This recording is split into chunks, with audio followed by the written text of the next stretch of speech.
Chers paroissiens,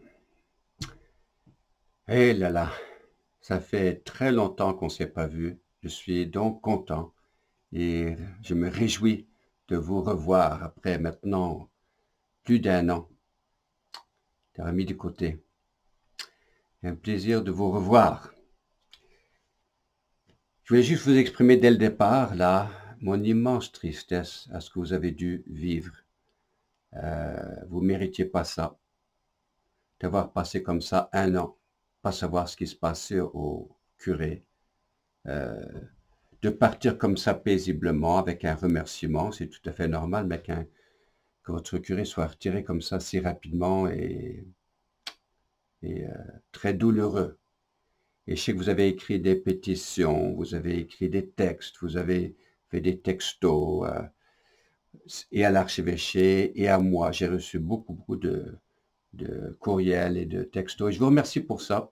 Expression de votre douleur, de votre reconnaissance, de vos prières, etc. Merci et merci et merci.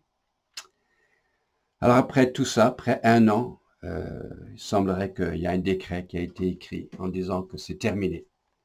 Et nous tournons la page. Ça a été douloureux, hein? Du jour au lendemain, l'année passée, mercredi décembre, j'ai été retiré comme ça. En espace de 10 minutes, un quart d'heure, j'étais sur le trottoir en me disant qu'est-ce que s'est passé, qu'est-ce que j'ai donc fait. Aucune explication, pas plus que pour vous. Alors ben, j'ai dû vivre avec. Alors vous pouvez imaginer, là j'ai tourné en rond. Je sais qu'il y a beaucoup de gens comme mon frère qui ont vécu la même chose. Ils ont été retirés de leur travail sans explication, voilà, comme ça. C'est très douloureux et ça nous laisse un petit peu dans un monde un peu perdu. Alors pour me repêcher, là j'ai fait deux choses. D'abord j'ai pris des vacances. J'ai été me balader en Europe, visiter un peu ma famille, mes sœurs. J'étais dans le Canada un peu partout, Seattle, Vancouver, visiter des amis, profiter de ce temps de vacances. Le Seigneur m'a dit, Francis, tu as besoin de vacances, tu travailles trop fort. Bon, je remercie le Seigneur.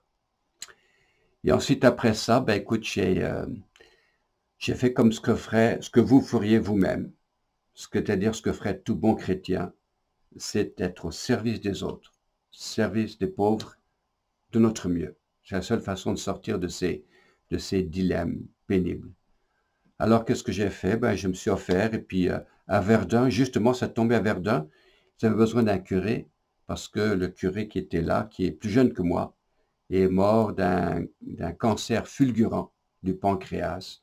En espace de quelques semaines, il était décédé. Alors, deux paroisses sans curé. Alors, avec joie, j'ai pris la charge pendant 6 mois.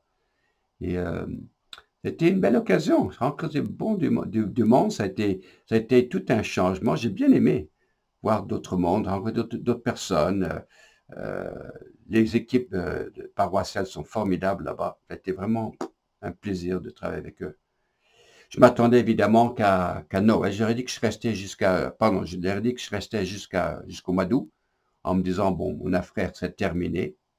Pas en tout. Ça continuait et continuait et continuait. Bon.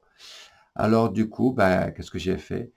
Ben, je me suis offert bénévole dans un autre diocèse parce qu'on avait besoin de moi ici à Montréal. Alors, j'ai été comme ça travailler dans le diocèse de Sault-Sainte-Marie.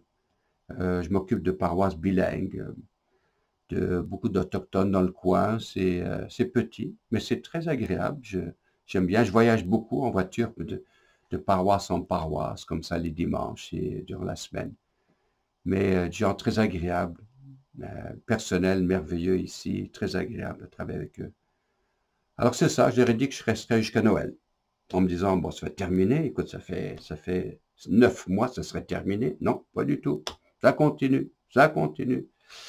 Alors j'ai dit au paroissien, à l'évêque ici, ben écoute, moi j'offre mes services jusqu'à Pâques. C'est pour ça que, même si au début mars, je suis restitué comme administrateur de la paroisse, je ne reviendrai pas avant la Pâques. Après Pâques, j'y arriverai parce que je suis fidèle à mes promesses. J'ai promis aux gens que je serai là jusqu'à Pâques et j'ai toujours été un homme de ma parole. Alors, je resterai avec eux jusqu'à ce temps-là. Et ensuite, tranquillement, je me retournerai avec vous pour rebâtir, ramasser, guérir. Alors c'est ça, je vous demanderai quelque chose de très courageux. On est dans le carême, alors c'est le temps de le faire. Et je me demande à faire la même chose, c'est qu'on tourne la page, qu'on tourne la page. Parce que c'est facile de rester rancunier, fâché. Moi, par moments, c'est tentant d'être comme ça, d'être fâché, mais ça sert absolument à rien. D'être rancunier, qu'est-ce que ça sert? Ça sert à... C'est comme si on buvait du poison en espérant que quelqu'un d'autre mourrait. Ben non, ça ne fonctionne pas comme ça. C'est garder quelque chose dans sa propre petite tête, là, qui ne fait que démolir nous-mêmes. Alors je vous demande de oublier, laisser finir, de passer, et on passe à autre chose. C'est le temps de bâtir ensemble, de rebâtir quelque chose de beau à Jésus le Verre du monde. Alors, que le Seigneur vous bénisse abondamment, hein, chers paroissiens, qu'il vous restitue, qu'il vous réconforte par les mains de Marie, et que le Seigneur nous bénisse durant ce temps du carême, qui, je pense, va nous amener à la résurrection. Alors, bonne semaine à tous et bonne fin de semaine.